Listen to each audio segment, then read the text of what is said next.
The telegram arrived in Laramie, Wyoming on a Tuesday morning in May of 1883, and it changed everything Laura Jenkins thought she knew about surviving in the West. She stood in the telegraph office clutching the piece of paper, reading the words over and over until they blurred. Father deceased. Debts outstanding. Property foreclosed. Sorry for your loss. Laura walked out into the dusty street, her mind reeling. 23 years old, alone in a town where she'd only lived for 6 months and now completely without resources. Her father had been a gambler. She'd known that, but she hadn't realized just how deep his debts ran until this moment. The small house they'd rented was gone. The meager possessions inside, sold to pay creditors. She had the clothes on her back, $3 in her reticule, and absolutely nowhere to go. The afternoon sun beat down mercilessly as she made her way to the boarding house where she'd taken a room after arriving from Ohio. Mrs. Patterson, the proprietress, met her at the door with sympathetic eyes but firm words. I heard about your father, dear.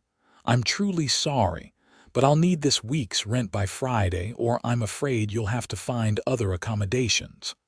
Laura nodded numbly. She had until Friday to find $4 for rent, plus she needed to eat. The arithmetic was simple and devastating. That evening, she scoured the town's notice board in the general store. Most advertisements were for seamstresses, laundresses, or saloon girls. The first 2 paid nearly nothing, and the third was out of the question. Her fingers traced over a notice that had been posted so long the paper had yellowed at the edges. Chicken tender wanted. Room and board included. Modest wages. Must be reliable and not afraid of hard work. Apply at the Everett Ranch, 5 miles north of town. Ask for Ryder Everett. Laura had grown up in a city. She'd never tended chickens in her life, but room and board meant she wouldn't starve or sleep in the street, and modest wages were better than no wages at all. She carefully removed the notice from the board and tucked it into her pocket. The next morning, she used 50 cents of her precious $3 to hire a ride out to the Everett Ranch. The driver, an older man with kind eyes, tried to make conversation, but Laura was too anxious to do more than offer polite responses. As they traveled north, the landscape opened up into rolling grasslands dotted with cattle and the occasional cluster of buildings. The Everett Ranch, when they finally arrived, was larger than Laura had imagined. A sprawling 2-story house sat at the center, freshly painted white with a wide porch wrapped around the front. Several barns and outbuildings surrounded it, and in the distance, she could see hundreds of cattle grazing. This was no small operation. This was a successful ranch, the kind that represented everything the West promised to those brave enough to claim it. The driver helped her down and waited as she approached the house, her heart hammering against her ribs. Before she could knock, the door swung open, and Laura found herself face to face with the most striking man she'd ever seen. Ryder Everett stood well over 6 feet tall, with broad shoulders that filled the doorway. His dark hair was slightly too long, curling at his collar, and his eyes were a startling shade of blue that seemed to see right through her. He couldn't have been more than 27 or 28, far younger than she'd expected for a man who owned such an impressive spread. A few days' worth of stubble shadowed his strong jaw, and there was something in his expression that spoke of weariness and grief barely held in check. "Can I help you?" His voice was deep and rough, like he hadn't used it much lately. Laura straightened her spine and met his gaze directly. "My name is Laura Jenkins. I'm here about the position, for tending chickens." Something flickered in Ryder's eyes. Surprise, maybe, or confusion. "That notice has been up for 6 months. Does that mean the position is filled?" "No, it means nobody wanted it." He leaned against the doorframe, studying her with an intensity that made her skin warm. "You ever tended chickens before?" Honesty seemed like the best policy. "No, sir. But I'm a quick learner and I'm not afraid of hard work." "Where are you from?" "Ohio originally. I've been in Laramie for 6 months. Why do you need this job?" The question was blunt but not unkind. Laura swallowed hard. "My father passed away recently. He left debts. I have nowhere else to go and very little money. I need work and I need it immediately." Ryder was quiet for a long moment, his blue eyes never leaving her face. Finally, he pushed off from the doorframe and stepped back. "Come inside. We'll talk." The interior of the house was surprisingly well maintained, though Laura noticed immediately that it lacked a woman's touch. The furniture was functional but sparse, and while everything was clean, there was a coldness to the space that spoke of loneliness. Ryder led her to a large kitchen at the back of the house and gestured for her to sit at a rough-hewn table. "Coffee," he offered. "Yes, please." He poured 2 cups from a pot on the stove and sat down across from her. For a moment, neither of them spoke.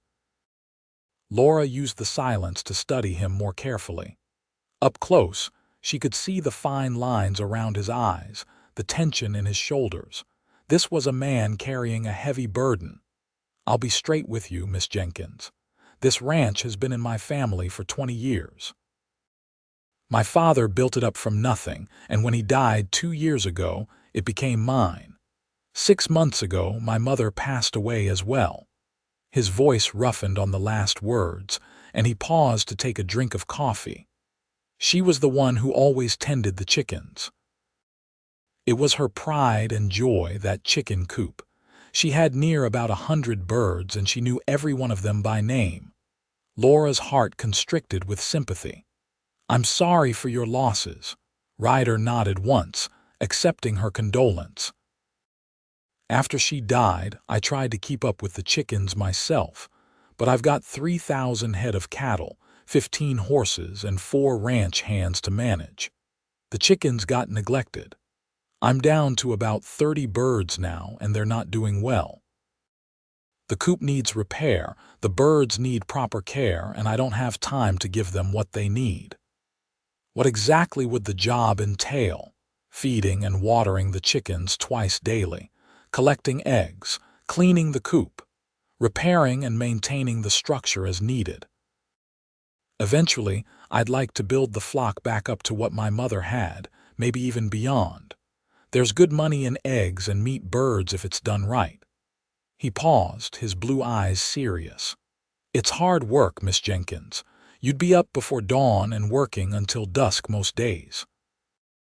The pay is $20 a month, plus room and board. You'd have a room here in the house, and you'd take your meals with me." $20 a month was more than Laura had dared hope for. With room and board included, she could save almost every penny. In a year, she'd have enough to consider other options, maybe even start a small business of her own. But more immediately, it meant she wouldn't starve and she wouldn't be homeless. "I'll take the job, Mr. Everett, and I promise you, I'll work hard. I'll learn what I need to learn, and I'll take care of those chickens like they were my own." Something in Ryder's expression softened. "Call me Ryder. If you're going to be living here, we might as well dispense with the formalities." He stood and extended his hand.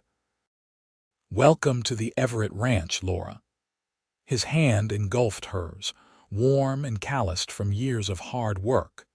The simple touch sent an unexpected jolt through her, and from the way Ryder's eyes widened slightly, she wondered if he'd felt it too. The moment passed quickly as he released her hand and stepped back. "I'll show you to your room, and then we'll take a look at the chicken coop. Fair warning, it's in rough shape." The room Ryder showed her to was on the 2nd floor, small but clean, with a narrow bed, a chest of drawers, and a washstand. A single window looked out over the ranch yard. It was simple, but it was more than Laura had dared hope for. After Ryder left her to settle in, she sat on the edge of the bed and allowed herself one moment of pure relief. She had a job. She had a roof over her head. She was going to be all right. That afternoon, Ryder took her out to see the chicken coop. He hadn't been exaggerating about its condition. The structure was sound enough, built of sturdy wood with a sloped roof, but it was clear it had been neglected. The yard where the chickens scratched during the day was muddy and unkempt. Inside, the nesting boxes needed fresh straw, and the whole place needed a thorough cleaning. The chickens themselves were a motley crew, thin and bedraggled, pecking listlessly at the ground. "I know it's not much to look at right now," Ryder said, and Laura heard embarrassment in his voice. "My mother would be horrified to see it like this." Laura rolled up her sleeves. "Then let's make it something she'd be proud of again." Over the next 2 weeks, Laura threw herself into the work with a determination that surprised even herself. She woke before dawn each morning and headed straight to the coop, learning by trial and error what the chickens needed. Ryder provided books on poultry care that had belonged to his mother, and Laura read them by lamplight each evening, absorbing everything she could.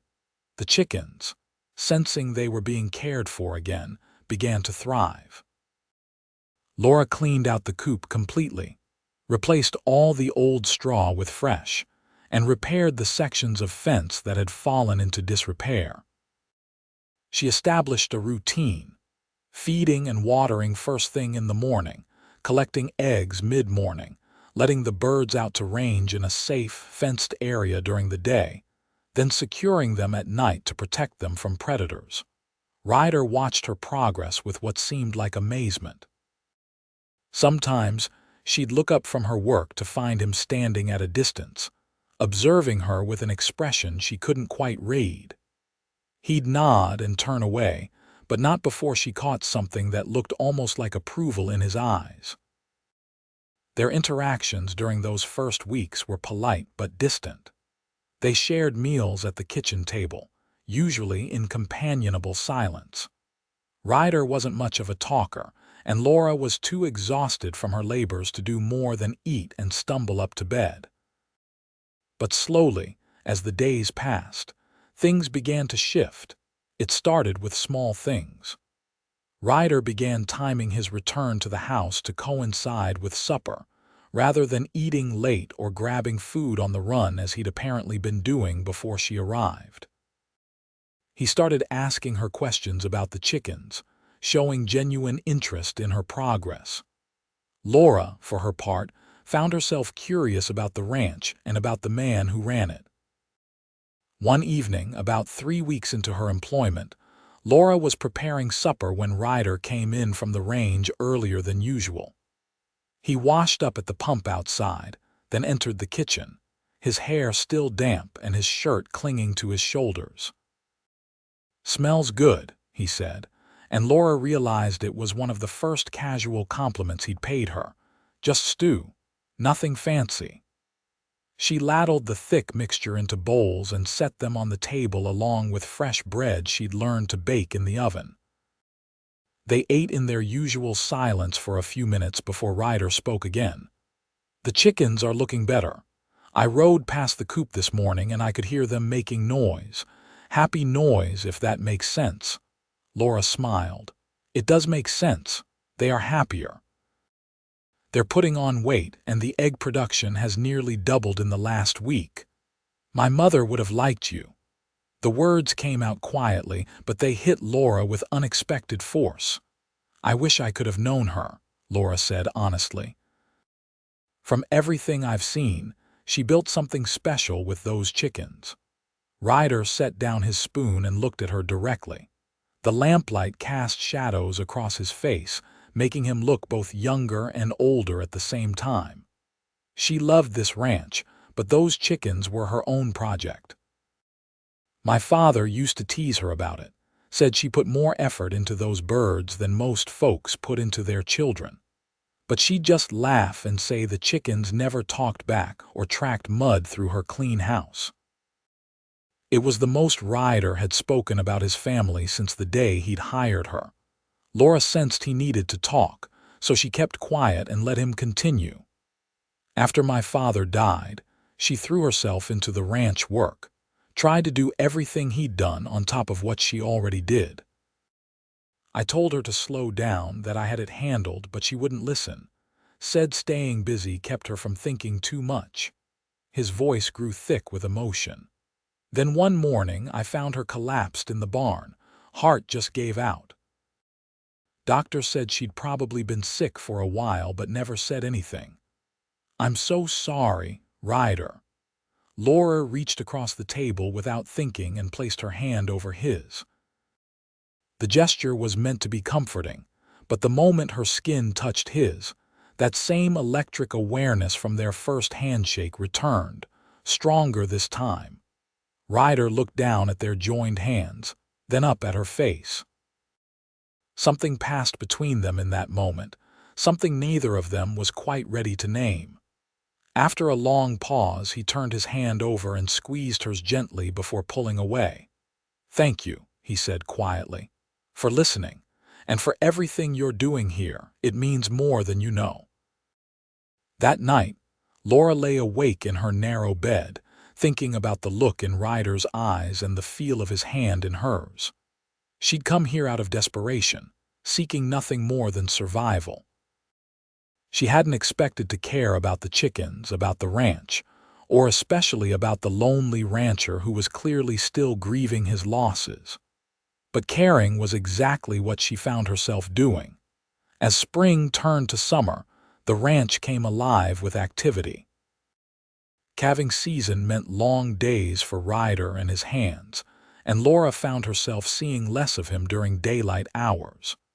But he always made it back for supper, and those evening meals became the highlight of Laura's days. They talked more now. Ryder told her about the ranch, about growing up in Wyoming, about his dreams for expanding the operation. Laura shared stories of her childhood in Ohio, carefully editing out the parts about her father's gambling and drinking. She talked about the books she'd loved, the places she'd imagined traveling to, the life she'd thought she'd have before circumstances brought her west. "You miss it?" Ryder asked one evening. "Ohio," Laura considered the question carefully. "I miss certain things, the trees mostly. And there was a library I used to visit. But no, I don't miss it the way you might think. I never really felt like I belonged there. Here, though." She paused, searching for the right words. "Here I feel like I'm building something. Does that make sense?" "Perfect sense." Ryder's blue eyes were warm in the lamplight. "That's exactly how this place makes me feel. Like every day of work is building towards something bigger than just today." The chicken flock was growing. Laura had convinced Ryder to invest in more birds, and by midsummer, they were up to 60 chickens of various breeds. Laura had studied his mother's notes and learned which breeds were best for eggs, which for meat, and which were good for both. The eggs they didn't use themselves, she sold in town, and the income was better than Ryder had anticipated. On one of her trips to town to sell eggs, Laura ran into Mrs. Patterson from the boarding house. The older woman's face lit up with genuine pleasure. "Laura Jenkins. I'd heard you'd taken a position at the Everett Ranch, but I hardly believed it. How are you getting on, dear?" "Very well, thank you. I'm tending Mr. Everett's chickens." Mrs. Patterson's eyebrows rose. "Living out there at the ranch, are you? Just you and him?" Laura heard the implication in the question and felt her cheeks warm. "It's a perfectly respectable arrangement. I have my own room and Mr. Everett has been nothing but professional." "Oh, I meant no offense, dear. Ryder Everett is a good man, one of the best. It's just unusual is all. But if anyone can make it work properly, it's him. His mother raised him right." She paused, then added with a knowing smile, "He's a handsome devil too, isn't he? And not yet 30, quite the catch for some lucky woman." Laura made her excuses and left quickly, but Mrs. Patterson's words stayed with her on the ride back to the ranch. She'd been so focused on the work, on establishing her place here, that she deliberately avoided thinking about Ryder in those terms. But Mrs. Patterson was right. He was handsome and kind, and everything a woman could want.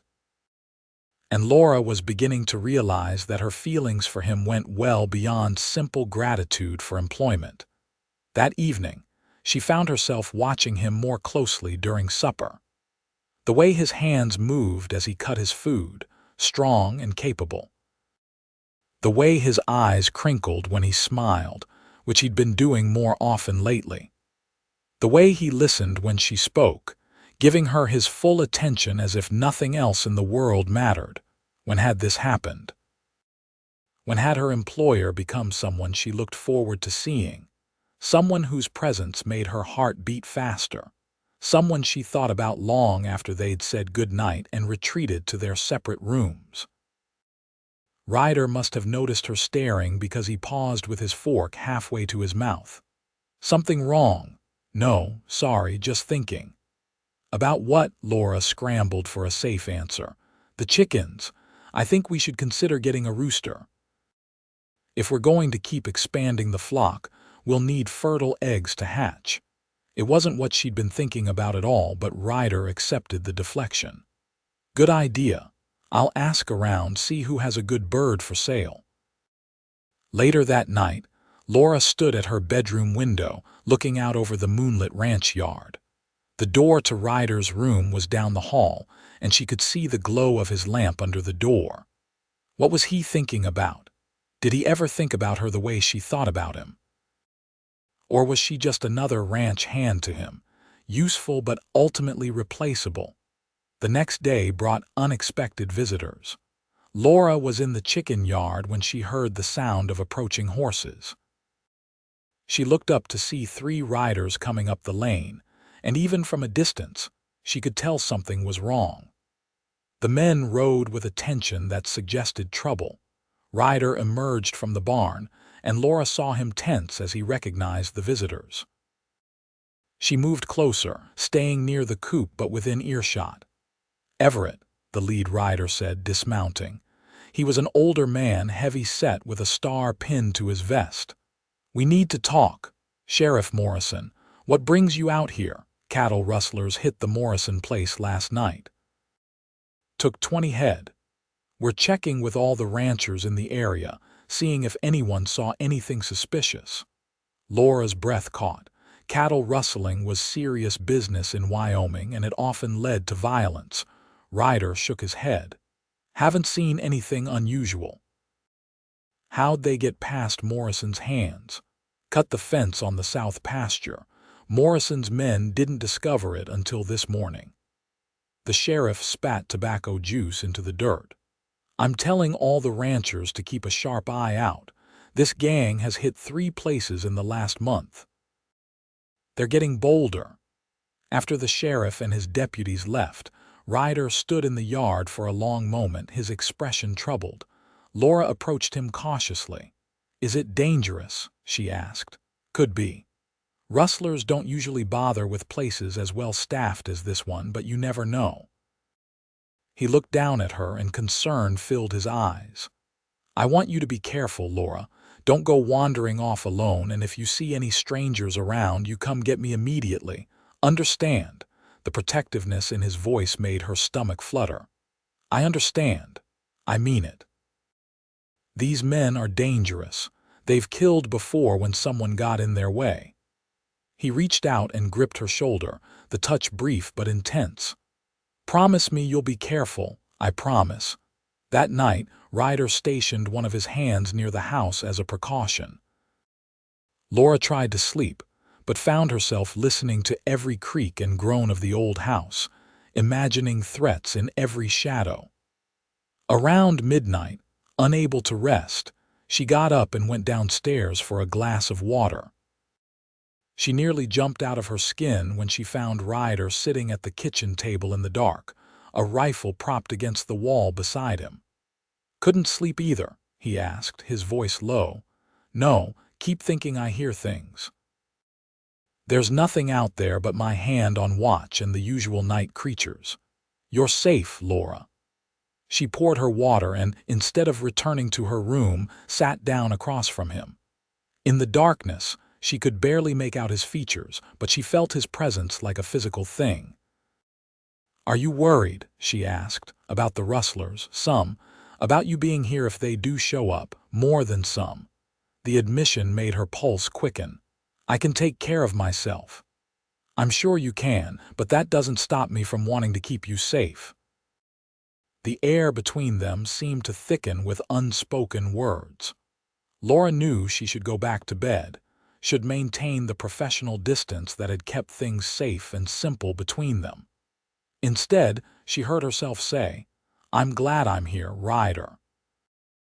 I know the circumstances that brought me here weren't good, but I've never felt more at home anywhere than I do on this ranch."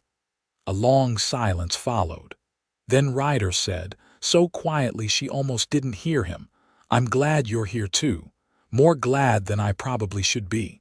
Laura's breath caught. "What do you mean?" She heard him shift in his chair. "I mean that somewhere along the way you stopped being just the woman who tends my chickens. You've become someone I look forward to seeing every day. Someone who's made this house feel like a home again. Someone I think about far more often than is probably appropriate for an employer to think about his employee." Laura's heart was racing now. "I think about you too, more than I should. Do you?" There was something raw and hopeful in his voice. "Yes." The single word hung in the darkness between them. Ryder stood, and Laura heard him move around the table. A moment later, she felt his hand gently cup her cheek, his thumb brushing across her skin. The touch was tender, questioning, giving her every opportunity to pull away. She didn't pull away. "Laura," he whispered, her name a prayer on his lips. "Tell me I'm not alone in this. Tell me you feel what I feel. You're not alone." She reached up and covered his hand with hers. "I feel it too. I have for weeks now." His other hand found her waist and he drew her to her feet. In the darkness, she felt him lean down, felt his breath warm against her face. The kiss, when it came, was gentle and sweet, full of all the longing and tenderness that had been building between them for months. Laura's hands found their way to his chest, feeling the solid strength of him, the rapid beating of his heart that matched her own. When they finally broke apart, both breathing hard, Ryder rested his forehead against hers. "I didn't plan this," he said. "When I hired you, I never imagined it would lead here. Neither did I. But I'm not sorry it has, are you? No, not even a little bit." They stood there for a long moment, holding each other in the darkness, neither wanting to break the spell. Finally, Ryder stepped back, though he kept hold of her hand. "You should get some sleep. We both should. Will you be up here all night for a while longer, just until I'm sure everything's quiet?" Laura squeezed his hand. "Then I'll stay with you." They sat together at the kitchen table, hands linked across the worn wood, talking in quiet voices about everything and nothing. Laura learned about Ryder's childhood, about the mother who taught him to read and the father who taught him to ranch. He learned about her dreams of one day having a place of her own, about the books she loved, about the fear she'd felt when her father died and left her alone. "You're not alone anymore," Ryder said firmly. "Whatever happens, whatever this is between us, you have a place here, Laura. I want you to know that." As the first light of dawn began to creep through the windows, they finally stood. Ryder walked her to the stairs, and at the bottom he pulled her close for one more kiss, this one deeper and more urgent than the first. "Get some rest," he murmured against her lips. "We'll figure this out, you and I." Laura floated up to her room, her lips still tingling, her heart singing. Everything had changed in the space of a single night, and she knew there was no going back. Whatever came next, she and Ryder would face it together. The next few weeks were a mixture of joy and careful discretion. While they were alone, Ryder and Laura allowed themselves to explore their growing feelings for each other. Stolen kisses in the barn, hands held under the table at supper, long conversations that stretched into the night. But around the ranch hands and during her trips to town, they maintained a careful propriety. The West could be unforgiving to women who flouted convention, and neither of them wanted to damage Laura's reputation. The threat of rustlers remained, though no further attacks occurred in their area. The sheriff and his deputies eventually caught 3 members of the gang 2 counties over, and while a few were still at large, the immediate danger seemed to have passed. The chicken flock continued to thrive under Laura's care. By late summer, they were up to 80 birds, and the egg sales were bringing in a tidy profit. Ryder, true to his word, had found her an excellent rooster, a magnificent Rhode Island red that Laura had named Champion. With fertile eggs now available, they'd begun hatching chicks, and Laura had discovered she had a talent for raising young birds. One afternoon in late August, Laura was in town selling eggs when she overheard a conversation that made her blood run cold. "I'm telling you it's not proper," one woman was saying to another. "A young woman living alone with an unmarried man and her working for him, it's scandalous." "But surely if she has her own room," the second woman protested weakly. "Her own room means nothing. They're under the same roof, unchaperoned. You mark my words, no good will come of it. Ryder Everett is a fine man, but he's still a man, and that girl is pretty enough. Something inappropriate is bound to happen if it hasn't already." Laura felt her face burn with shame and anger. She wanted to defend herself, to tell these women that Ryder was nothing but respectful, that their relationship was proper and above board. But anything she said would only make things worse. The best she could do was finish her business quickly and leave. On the ride back to the ranch, the women's words echoed in her mind.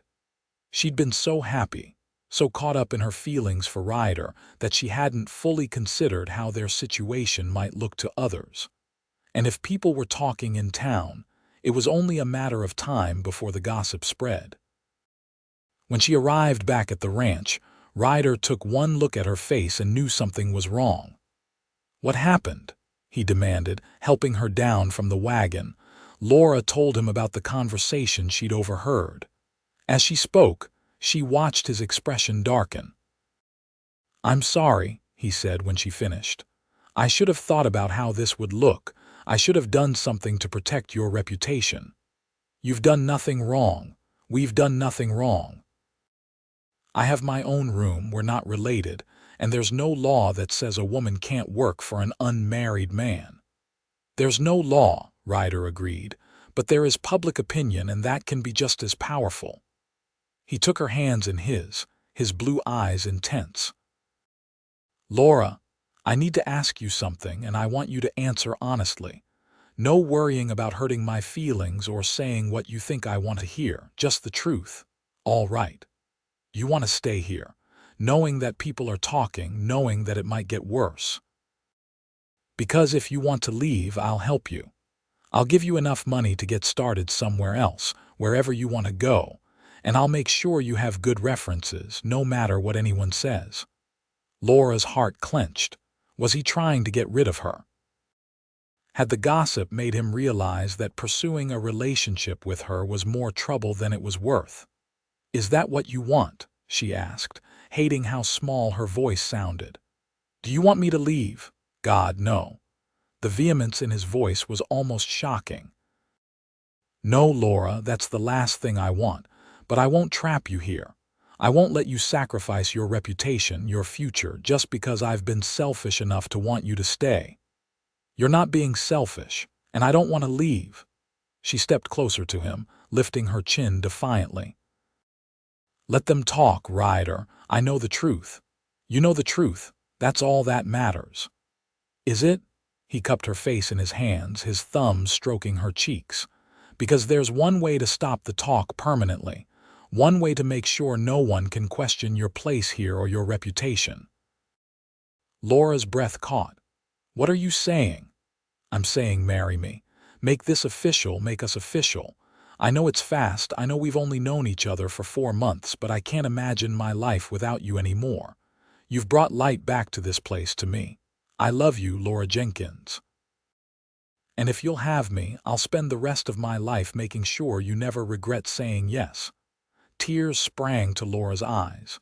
You love me, more than I thought it was possible to love anyone. So what do you say? Will you marry me? Joy exploded in Laura's chest. Yes, yes, I'll marry you. I love you too, Ryder, so much. He kissed her then, deep and passionate, right there in the ranch yard where anyone could see. When they finally broke apart, both laughing and breathless, Ryder swept her up in his arms and spun her around. We'll go to town tomorrow and talk to the minister. We'll do this properly, with a real wedding and everything. The wedding took place 2 weeks later on a bright September morning. Laura wore a simple but elegant dress that Mrs. Patterson had helped her sew, and Ryder wore his best suit, looking so handsome that Laura's breath caught when she saw him waiting at the altar. The ceremony was small, attended by a few of Ryder's friends and some of the more sympathetic townspeople who'd come to respect Laura for her hard work and dedication. When the minister pronounced them man and wife, Ryder kissed her with a tenderness that promised a lifetime of love. They celebrated with a simple meal at the ranch, and then the guests departed, leaving the newlyweds alone. Their wedding night was sweet and tentative, both of them nervous but eager. Ryder was gentle and patient, and when they finally came together, it felt like the most natural thing in the world, like two pieces of a puzzle finally finding their fit. Afterwards, lying in Ryder's arms in what was now their shared bedroom, Laura felt a contentment she'd never known before. From desperate and alone to loved and cherished in the space of 5 months, it seemed impossible, but here she was. Happy, Ryder murmured, running his fingers through her loose hair. Happier than I ever thought possible. Good. Because I plan to spend the rest of our lives making sure you stay that way. Marriage changed their relationship in subtle but profound ways. The need for discretion was gone, replaced by an openness that was freeing. They could touch whenever they wanted, kiss without looking over their shoulders, share their feelings without fear. The ranch hands quickly adjusted to having a mistress at the ranch, and Laura found herself taking on more responsibilities beyond just the chickens.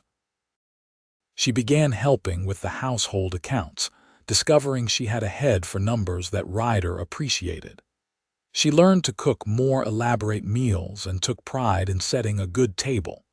She even learned to ride properly so she could accompany Ryder when he checked on the far pastures. The chickens remained her primary domain, though, and under her continued care, the flock grew to over 100 birds by the following spring. The egg sales provided a steady income that Laura took pride in contributing to the ranch. She'd even begun experimenting with different breeds, trying to develop birds that were particularly well-suited to Wyoming's climate. In May of 1884, exactly 1 year after that telegram had changed Laura's life, she realized she was pregnant. The discovery filled her with a mixture of joy and terror. She'd always wanted children, but the reality of bringing a new life into the world was daunting. When she told Ryder over supper one evening, his reaction was everything she could have hoped for. His face lit up with pure joy, and he swept her into his arms, holding her as if she were made of glass. "A baby," he whispered, wonder in his voice. "We're going to have a baby. Are you happy?" Happy doesn't begin to cover it. He pulled back to look at her, his eyes shining. "You've given me so much already, Laura. You've made me whole again, and now this. A child, our child." He placed his hand gently on her still flat stomach. "I'm the luckiest man alive." The pregnancy was difficult at times. Laura struggled with morning sickness through the first few months, and the summer heat made her miserable. But Ryder was attentive and caring, taking over some of her chicken duties and making sure she rested as much as possible. The ranch hands, who'd all come to respect Laura, went out of their way to help her as well. In December of 1884, on a snowy evening just before Christmas, Laura went into labor. The doctor from town had been summoned and Mrs. Patterson came out to help as well, the older woman having reconciled herself to Laura's unconventional path and developed a genuine fondness for the young couple. The labor was long and difficult, lasting through the night and into the next morning. Ryder paced the downstairs parlor, alternating between prayer and panic every time he heard Laura cry out. Finally, as dawn broke over the snow-covered ranch, the thin wail of a newborn baby filled the air. Mrs. Patterson came down the stairs, beaming. "You have a son, Mr. Everett. A fine, healthy boy." Ryder took the stairs two at a time. He found Laura propped up in bed, exhausted but radiant, holding a tiny bundle wrapped in blankets. When she looked up and saw him, her smile was like the sun breaking through clouds. "Come meet your son," she said softly. Ryder approached almost reverently. Laura pulled back the blanket, revealing a tiny red face and a shock of dark hair. The baby's eyes were closed, and one small fist was pressed against his mouth. "He's perfect," Ryder breathed. He sat carefully on the edge of the bed and reached out to stroke the baby's downy head with one gentle finger. "Absolutely perfect."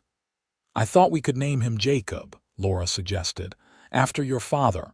Ryder's eyes filled with tears. "He would have loved that. And my mother would have loved him." He leaned over and kissed Laura softly. "Thank you for him, for everything. I love you so much." "I love you too." They named him Jacob Ryder Everett, and from the moment he entered the world, he was the center of their universe. Ryder proved to be a devoted father, taking turns walking the floor with Jacob when he cried at night, changing diapers without complaint, and staring at his son with an expression of wonder that never quite faded. Laura discovered that motherhood suited her. Despite her exhaustion, despite the challenges of caring for an infant while still managing her chicken duties, she felt fulfilled in a way she never had before. She had a family now, a real family of her own. As Jacob grew from infant to toddler, life on the ranch settled into a comfortable rhythm. The cattle operation continued to thrive, the chicken flock remained profitable, and Laura and Ryder's love for each other only deepened with time. They had their challenges, as all couples do. There were disagreements about ranch management, stressful periods when money was tight, and the constant demands of work and family. But through it all, they faced everything together, their partnership growing stronger with each passing season. When Jacob was 2 years old, Laura found herself pregnant again. This time, the pregnancy was easier, and in the autumn of 1886, she gave birth to a daughter. They named her Grace Elizabeth Everett, after Ryder's mother. Where Jacob had been a serious baby, Grace was all smiles and laughter from the start. Ryder, who'd been protective with his son, became positively overprotective with his daughter, insisting that Laura rest and recover properly while he juggled ranch work with helping care for the children. "You're spoiling me," Laura protested one afternoon, watching Ryder rock Grace while simultaneously helping Jacob with the wooden blocks he was playing with. "You deserve to be spoiled. You've given me everything I never knew I needed." Laura moved to sit beside him, leaning her head on his shoulder. "We've given each other everything. I still remember that day I showed up here, desperate and alone, answering an advertisement for a chicken tender. I never imagined it would lead to all this. I remember, too. I opened the door and there you were, looking scared but determined. I thought you'd last maybe a week." He chuckled softly. "Shows what I knew. You lasted and made this ranch, this life, better than I ever could have made it alone." We make a good team, the best team. As the children grew, they became an integral part of ranch life. Jacob, serious and studious like his mother, showed an early interest in the cattle operation, following Ryder around whenever possible and asking endless questions about everything. Grace, spirited and fearless, developed a love for the chickens that mirrored her grandmother's passion. By the time she was 5, she could name every bird in the flock and spent hours helping Laura in the chicken yard. In the spring of 1890, when Jacob was 6 and Grace nearly 4, Laura discovered she was pregnant for a third time. This pregnancy came as a surprise, as they'd thought their family was complete, but it was a welcome one. Their third child, a boy they named Thomas, arrived that November, completing their family. Life was full and busy and sometimes chaotic, but Laura couldn't imagine it any other way. The ranch continued to prosper. The cattle operation had expanded significantly, and Laura's chicken business had become renowned throughout Wyoming. She developed a reputation for producing high-quality birds and eggs, and people came from miles around to purchase stock from her. The house itself had been expanded to accommodate their growing family, with new bedrooms added and a larger kitchen built. The chicken coop, too, had been rebuilt and enlarged several times, now housing over 200 birds of various breeds. On a warm summer evening in 1895, Laura stood at the kitchen window, watching the sun set over the ranch. Ryder came up behind her, wrapping his arms around her waist and resting his chin on her shoulder.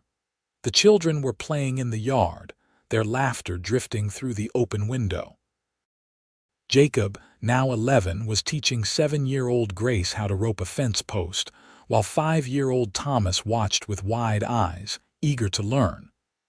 "You ever think about that first day?" Ryder murmured.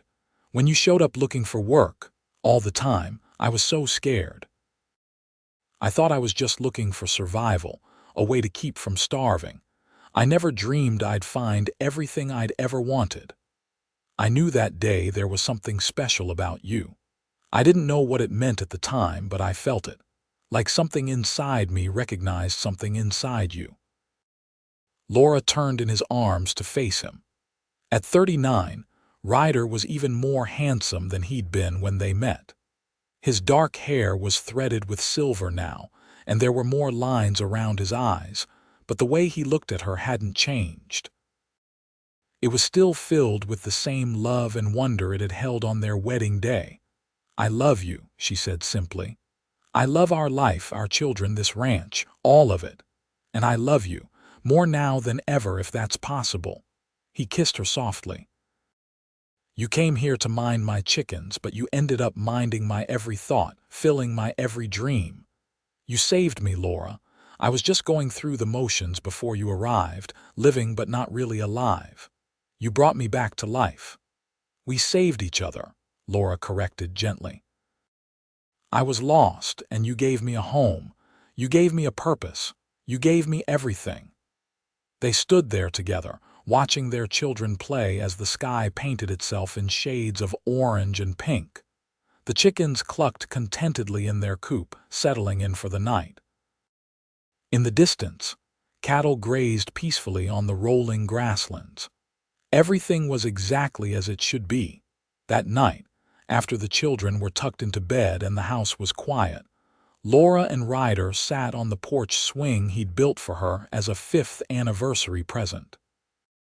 The stars were brilliant overhead, and the air was sweet with the scent of wild grass and sage. "You ever regret it?" Laura asked. "Taking a chance on a desperate woman who knew nothing about chickens?" Ryder pulled her close, his arm around her shoulders. "Not for one single second. You were the best decision I ever made, Laura Everett. The absolute best." Years continued to pass, bringing changes and challenges, but also joy and growth. Jacob grew into a fine young man who shared his father's love for ranching. At 18, He became Ryder's full partner in managing the cattle operation, bringing new ideas and energy to the business. Grace, at 14, was already showing signs of being an even better chicken breeder than her mother, experimenting with different breeding programs and keeping meticulous records. Young Thomas, at 12, had discovered a love for horses and was learning to break and train them, adding another profitable dimension to the ranch.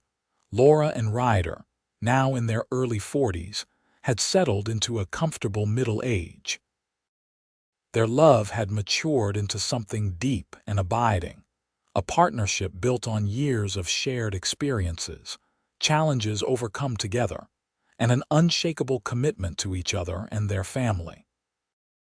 One afternoon in the spring of 1898, Laura was in the chicken yard when a fancy carriage pulled up to the ranch house. She watched, curious, as an elegantly dressed woman emerged, looking around with interest. Laura wiped her hands on her apron and went to greet the unexpected visitor. "Can I help you?" she asked. The woman smiled warmly. "Are you Mrs. Everett, Laura Everett?" "I am." "Wonderful. I'm Catherine Morrison from the Wyoming Agricultural Society. I've been hearing remarkable things about your chicken breeding program, and I was hoping I might be able to tour your operation and speak with you about it." Laura felt a flush of pride. Over the years, her chickens had won numerous prizes at local fairs, but this was recognition on a larger scale. "Of course, I'd be happy to show you around." She spent the next hour showing Mrs. Morrison the extensive chicken operation, explaining her breeding programs, her methods for maximizing egg production, and her techniques for raising healthy birds in Wyoming's harsh climate. Mrs. Morrison was clearly impressed, taking copious notes and asking intelligent questions. "This is extraordinary," Mrs. Morrison said as they concluded the tour. "Mrs. Everett, I'd like to invite you to speak at our annual conference in Cheyenne this fall. We have members from across the state, and I think they would benefit greatly from hearing about your methods." Laura was stunned. "You want me to speak? At a conference?" "Absolutely. What you've built here is exceptional. You've turned chicken farming into a genuine science, and you've proven that women can be just as successful in agricultural business as men. Your story is inspiring, and your knowledge is valuable." After Mrs. Morrison left, Laura went to find Ryder. He was in the barn with Jacob, going over inventory. When she told him about the invitation, his face broke into a huge grin. "That's incredible, Laura. Of course you should do it. But I've never spoken in front of a large group before. What if I embarrass myself?" "You won't. You know more about raising chickens than anyone in Wyoming, probably in the whole West. You'll be brilliant." He pulled her into a hug. "I'm so proud of you. My mother would be proud too. You've taken what she started and turned it into something amazing." That fall, Laura traveled to Cheyenne to speak at the Agricultural Society conference. Ryder and the children came with her, making it a family trip. Standing on the stage in front of dozens of farmers and ranchers, Laura felt her nerves threaten to overwhelm her. But then she spotted Ryder in the audience, his eyes full of love and encouragement, and she found her courage. She spoke for 45 minutes about chicken breeding, management, and marketing. She talked about the importance of good record keeping, about selecting for desirable traits, about preventing disease and maintaining healthy flocks. She shared her successes and her failures, the lessons she'd learned through years of trial and error. When she finished, the audience erupted in applause, and several people approached her afterwards with questions and requests for advice. "You were amazing," Ryder told her that evening as they prepared for bed in their hotel room. "Everyone was hanging on your every word." "I was terrified," Laura admitted. "But once I started talking about the chickens, I forgot to be scared." "That's because you love what you do and that passion shows. You're an expert, Laura. You've earned respect in your own right, separate from being my wife or the children's mother. You're Laura Everett, premier chicken breeder of Wyoming. Own it." His words filled her with warmth. In an era when women's accomplishments were often overlooked or attributed to the men in their lives, Ryder had always celebrated her successes and encouraged her to reach higher. He'd never been threatened by her achievements or tried to diminish them. He'd been her partner in every sense of the word. As the new century approached, the Everett Ranch was one of the most successful operations in Wyoming. The cattle business remained the primary source of income, but Laura's chicken operation contributed significantly to their prosperity. They employed a dozen full-time hands and several part-time workers during busy seasons. The children were thriving, each pursuing their own interests while contributing to the family business. On New Year's Eve 1899, as the 19th century gave way to the 20th, the entire Everett family gathered on the porch to watch the stars and welcome the new year. Jacob was now 21, a man grown, though still unmarried and living at home. Grace was 17, beautiful and confident, already receiving attention from several young men in the area, much to Ryder's dismay. Thomas was 15, tall and lanky, with his father's blue eyes and his mother's determination. "Hard to believe it's been nearly 17 years since I first came here," Laura said, leaning against Ryder's shoulder. "Best 17 years of my life," Ryder replied, pressing a kiss to the top of her head. "You remember what you told me that first night?" Laura asked. "You said I came here to mind your chickens, but I ended up minding your every thought." "I remember, and it's still true. Every day I think about you, about us, about how lucky I am. We're both lucky. We found each other when we both needed finding." As midnight approached, they counted down together, the children's voices joining with theirs. When the clock struck 12, Ryder turned Laura in his arms and kissed her, a kiss full of promise and love and hope for all the years still to come. The early years of the new century brought continued success and some changes. In 1902, Jacob married a sweet girl named Emma from a neighboring ranch, and they built a house on the property, staying close to the family business. In 1905, Grace married a young veterinarian named Samuel who she'd met at an agricultural fair, and while they moved to Cheyenne for his practice, they visited often.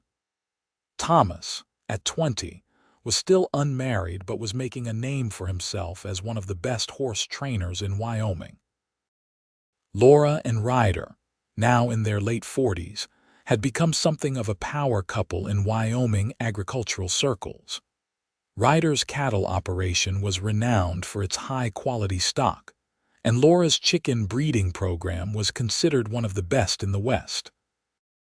They traveled occasionally to speak at conferences and to visit their daughter in Cheyenne, but they always came home to the ranch with relief, preferring the quiet life they'd built together. One morning in the spring of 1908, Laura woke to find Ryder already up and gone, which was unusual.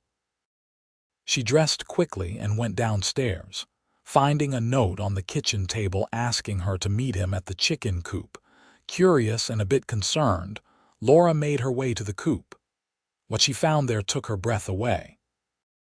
Ryder stood beside a brand-new structure, easily twice the size of the existing coop, built of fine wood and painted pristine white. It had multiple sections, each designed for different purposes: breeding pens, laying areas, brooding rooms. There were windows for light and ventilation, strong locks to keep predators out, and every modern convenience Laura could have imagined for raising chickens. "What is this?" she asked, tears already forming in her eyes. Ryder smiled, that same smile that had captured her heart all those years ago.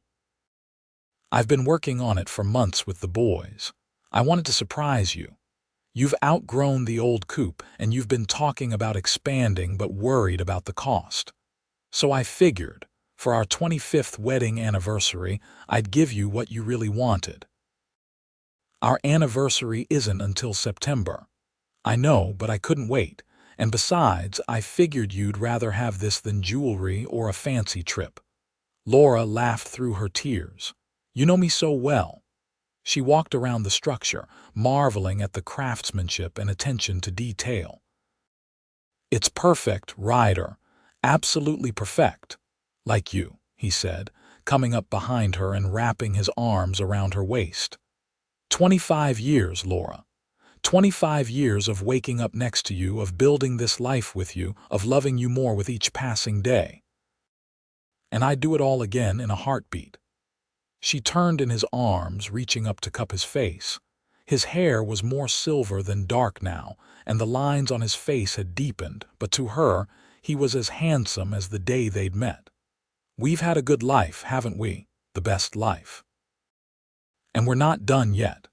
We've got a lot of years left to keep building, keep growing, keep loving.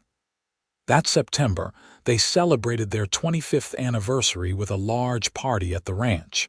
Friends and family came from all over Wyoming to help them celebrate. Jacob and Emma were there with their 2 young children, Laura and Ryder's first grandchildren.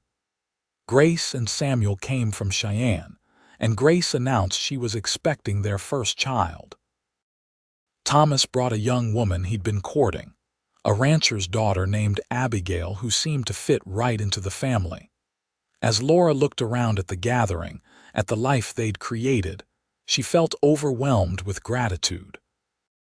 She'd come to this ranch 25 years ago with nothing but the clothes on her back and a desperate need for survival. She'd been hired to mind chickens, a simple job for simple pay, but she'd found so much more. She'd found purpose, success, love, and family. She'd found herself. That evening, after the guests had gone home and the house was quiet, Laura and Ryder walked hand in hand to the overlook above the ranch, the place where they could see the whole spread laid out before them. The house with its warm lights, the barns and outbuildings, the pastures full of cattle, the chicken coops teeming with life. What do you think happens next? Laura asked. We're not young anymore. Have you thought about what comes after? I think about it sometimes, Ryder admitted. But then, I remember we've got good children who can take over when we're ready. Jacob's already running most of the cattle operation. Thomas is building up the horse business. And when Grace and Samuel are ready, I bet they'll come back and take over your chicken operation. It's their legacy, all of this, what we've built together. And what will we do when they take over? Ryder smiled. We'll sit on that porch swing I built you and watch our grandchildren play. We'll take those trips we've always talked about but never had time for. We'll sleep late and take afternoon naps and do all the things old married folks do. He pulled her close. And I'll keep loving you just like I have for 25 years, just like I will for however many years God gives us. Promise, promise. The years that followed were gentler than those that had come before. Laura and Ryder gradually stepped back from the day-to-day operations of the ranch, though they remained involved and interested in everything. Jacob proved to be an excellent manager, taking the cattle operation to new heights. Thomas's horse breeding program became so successful that buyers came from across the country. And in 1912, Grace and Samuel moved back to the ranch, taking over the chicken business and bringing their 2 children with them. Laura loved being a grandmother. She spent her days teaching her grandchildren about chickens, reading to them, and spoiling them in the way grandparents do. Ryder, too, embraced his role, teaching the boys to rope and ride, and doting on the granddaughters who had him wrapped around their little fingers. On a warm summer evening in 1915, Laura and Ryder sat on their porch swing watching the sunset. They were both 60 now, their hair white, their movements slower, but the love between them as strong as ever. "Do you ever wonder how things would have turned out if I hadn't put up that advertisement?" Ryder asked. "If you hadn't answered it?" "Sometimes. But I don't think we were supposed to miss each other. I think somehow, some way, we were always meant to find one another." "I like that idea. That we were destined. Destined to start with chickens and end up with everything." Ryder laughed, the sound rich and warm. "You came here to mind my chickens, but you ended up minding my heart, my soul, my every thought. You became my whole world, Laura. And you became mine."